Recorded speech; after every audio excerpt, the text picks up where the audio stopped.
when God decided that it was time to bring the Messiah into the world, he could have used the Roman Empire. He could have used the Jewish nobility. He didn't.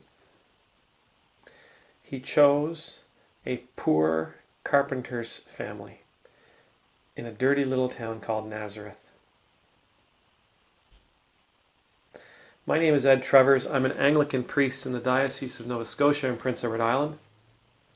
I get to serve in the beautiful town of Shelburne, Nova Scotia, in the amazing parish of Christ Church, Shelburne, which sits on the ancestral and unceded territory of the Mi'kmaq people.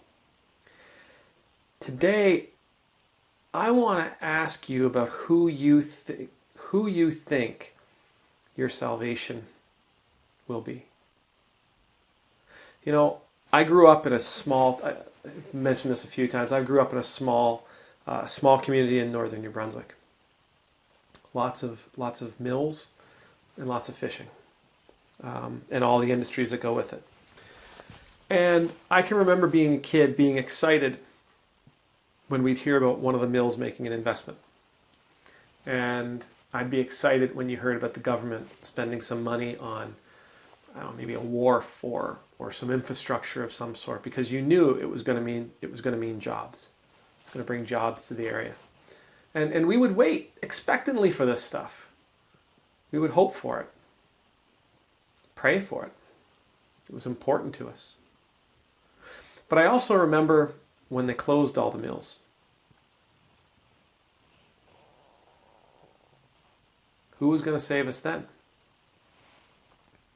And now, while I'm not entirely familiar with the economic condition of my hometown, whenever I get a chance to go home, I'm always so impressed with the number of people who have started small businesses. I'm floored by it. They've started these small businesses. Listen, I'm sure they struggle and I'm sure they have their hardship, but I'm just so encouraged by their bravery that they chose to do this. At some point they decided we weren't going to wait for a corporation to come and save us. We weren't going to wait for a government to think we're worthy enough for some money. We're not going to wait for a politician to ride in on a white horse. We're going to do it ourselves.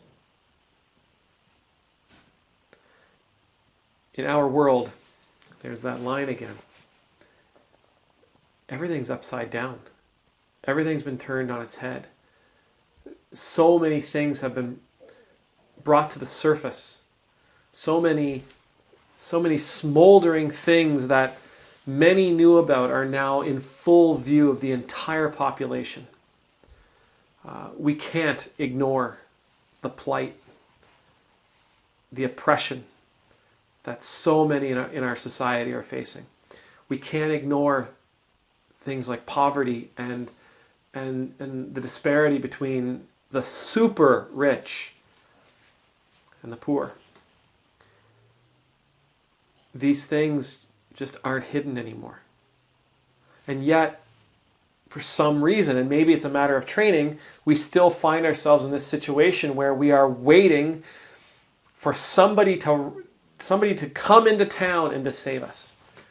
We're waiting for a leader to arise and take care of everything. But remember, when God decided it was time for the Messiah to come, He did not do it through the existing leadership. He did not do it through existing channels. He did it through a carpenter and his very young wife. He did it through a family that struggled day to day.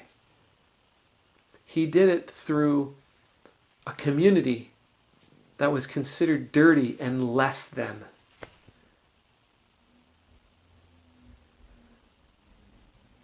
Well, if that's the case,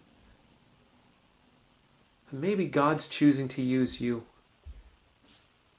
Maybe God is choosing to use you where you are, at wherever you are in your life, whatever stature you have in your life. Maybe God is choosing to use you. Yeah, you might not feel like you're important enough. Do you think Joseph felt himself very important before Gabriel talked to him? Maybe you don't think yourself strong enough. Do you think Mary thought she was strong enough to be the mother of the Son of God? Maybe you don't think you come from a worthy enough place. They make fun of Nazareth quite a bit in the New Testament. And then the other side of that is, who did Jesus choose? Who did Jesus choose to be his followers? Who did Jesus choose to be his replacement when it was time for him to be in heaven? Who did he choose when it was time for him to ascend to heaven? Who did he choose to be the leadership of his church? He chose his disciples. Fishermen. Criminals. Failed academics. He didn't choose the cream of the crop. He chose people that were less than. So when we look out and we look at everything that's going on, if we look at all the strife, all the turmoil, all the violence, all the problems in the world, don't look for a president to be the one to save you. Don't look for a prime minister or a cabinet. Don't look for a parliament or a Congress to save you. They've had a lot of time to get this right. They've had a lot of chances to get this right. It hasn't happened yet, no matter what color the person wears that sits in those offices. They haven't gotten there. The change that you and I are looking for in this world, all of it, every single aspect of it, it starts inside here. If I want hatred to be a thing of the past, then I need to make sure that I have no hatred. If I want justice and equality for all, then I need to be ready to give justice and equality to all. If I want poverty to be eradicated, then I need to make sure that I don't harbor any feelings of greed. Right? It starts here. This is where change will happen. Corporations are not going to come from the outside and fix us on the inside. Lawmakers are not going to pass laws that are going to make everybody happy with what we're doing, with what they're doing and what we want.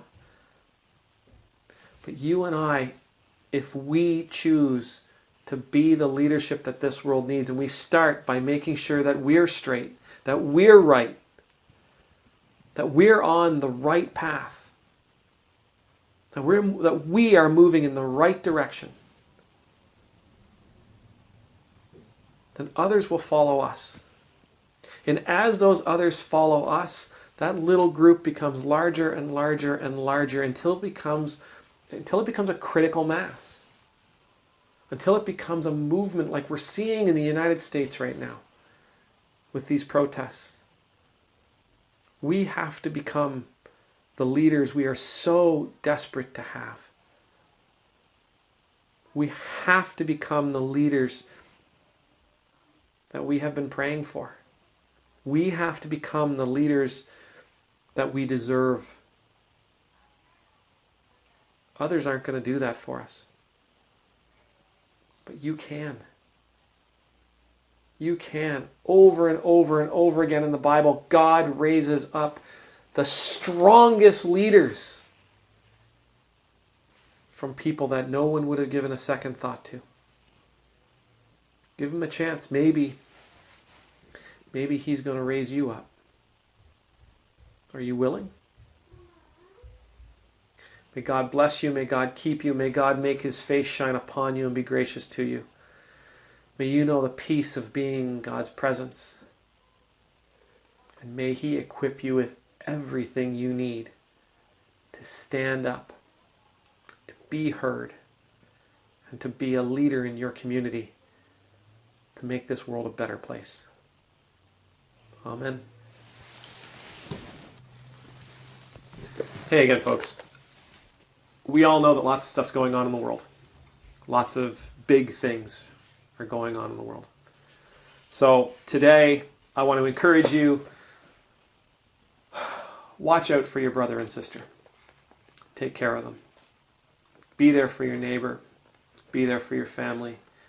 Be there for the stranger. Love everyone. Throw hate away. Throw fear away. Throw jealousy away. Be one together. Amen.